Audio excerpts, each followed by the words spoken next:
राज्यसभा का परिणाम सामने आया है। राज्यसभा का परिणाम इसलिए आज ही आ गया 21 की जगह, क्योंकि भारतीय जनता पार्टी और झारखंड मुक्ति मोर्चा द्वारा यहाँ के सीटों के लिए अपने अधिकृत प्रत्याशियों की घोषणा की गई थी, लेकिन एक प्रयास जरूर हुआ था कि हिमाचल और उत्तर प्रदेश में जो परिस्थितियाँ बनी थी उसको भी यहाँ पर उत्पन्न करवाया जाए। उसके लिए कोई बड़ा एक ठो पात्र आया था, मैंने महापात्र, और उनको लाए भी जो लोग थे उनके भी मंसूबे पर पानी फिर गया। अब तो राजनीति भारतीय जनता पार्टी के लिए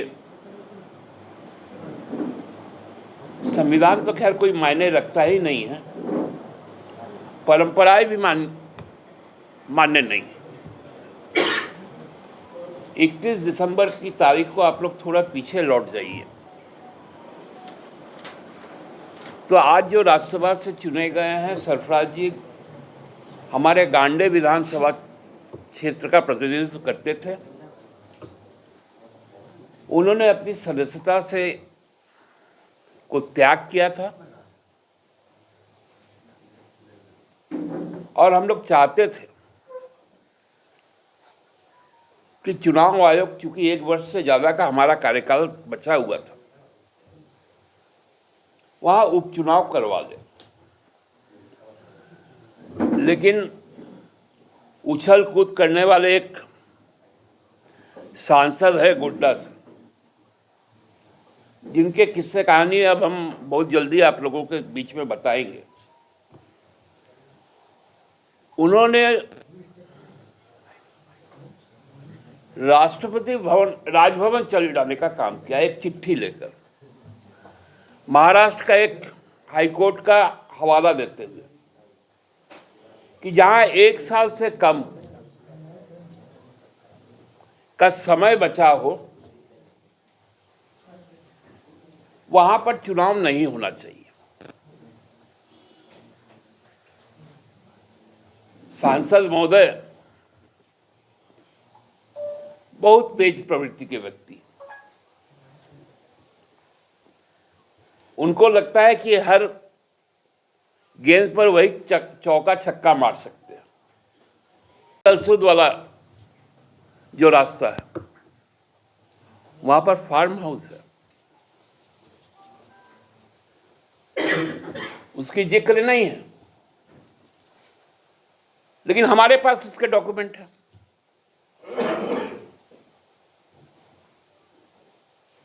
खेलगांव में उनका फ्लैट है, हमारे पास डॉक्यूमेंट है नागार्जुना बिल्डर के साथ,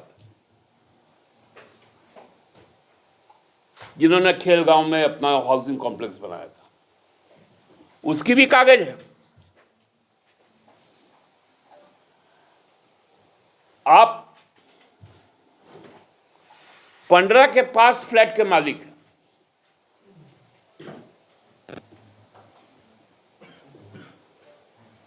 आप जो वहां पर जो दवाई दुकान है सरला बिरला के अंदर, वो भी आप ही का है। कई एनजीओ हैं,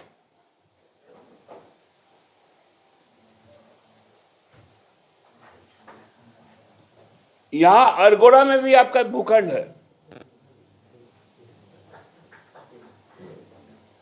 धनबाद में भी है,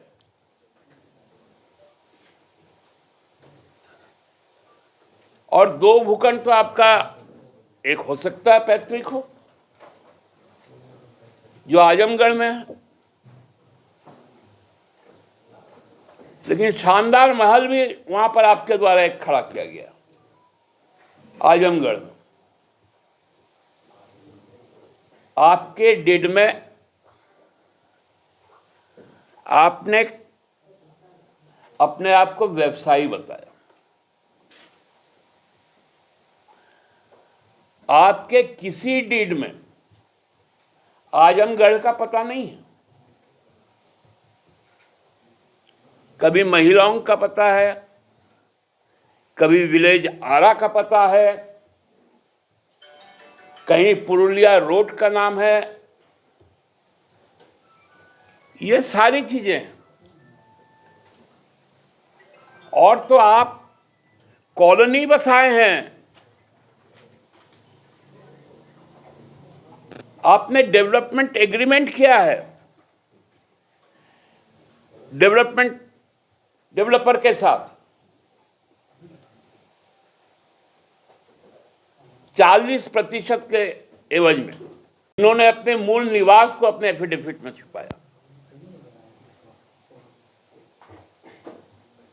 उसे रांची बताया,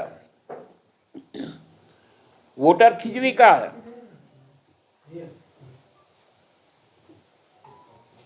उनको राज्यसभा भेजा। राज्यसभा में भी कुछ चीजें होती हैं कि आपको एफिडेविट देना पड़ता है कि आपकी संपत्ति कितनी है, आपकी पत्नी की कितनी है, वो भी आपने दिया, बच्चों के नाम पर कितनी है। लेकिन आपने संपत्तियां छिपाई। 1972 में आपका जन्म हुआ था, आप हमसे 2 साल के छोटे हैं, इससे मेरे छोटे भाई, आपने बहुत बड़ी गलती कर दी। आप 2000 में रांची आए थे, बिरला के फर्म में चाकरी के नाम पर। आप उनके जो हॉस्पिटल थे, जो स्कूल थे, उसके प्रबंध निदेशक नियुक्त हुए थे और केयरटेकर भी थे। लेकिन 2000 के बाद जिस प्रकार से आपकी संपत्ति दिन दुगुनी रात चौगुनी होने लगी, वह अप्रत्याशित है। आपने रघुवर राज में इतनी संपत्तियां अर्जित की कि वो लिखना भी आप उचित नहीं समझे। लेकिन खैर, ये तो कानूनी पहल है, हम लोग उस पर भी जाएंगे। उन्होंने परसों से जो हरियाणा में काम किया,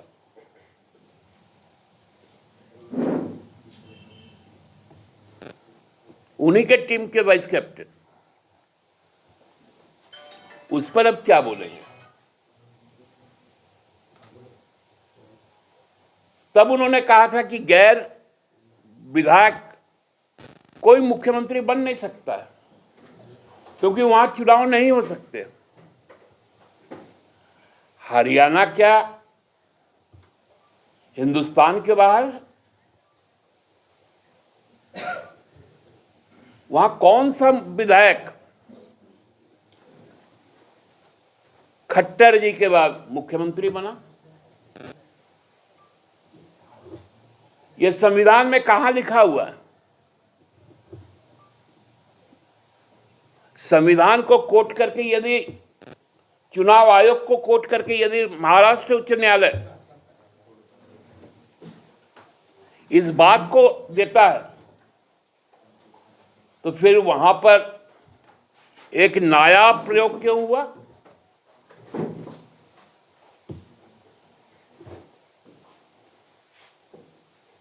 बताना पड़ेगा ना। उछल कूद करते थे तब तो कल्पना जी सार्वजनिक जीवन में भी नहीं आई थी। मुख्यमंत्री नहीं बन सकते, मुख्यमंत्री नहीं बन सकते। अब